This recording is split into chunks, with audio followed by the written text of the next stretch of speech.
Zarra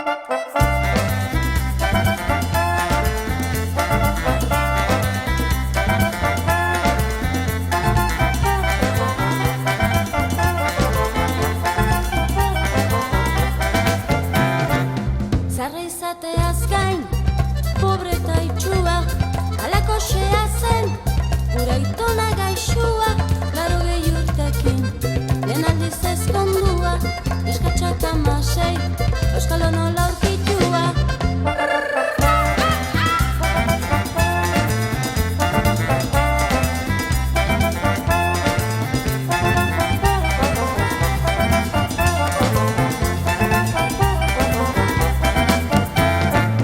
Egun osoan ies, etxetik bidera, zuaitz artean, konkondiz izkutatzeko entzun du gurpilotxa. Atera da gurutzera, eskatzen dio jendeari, eamateko nola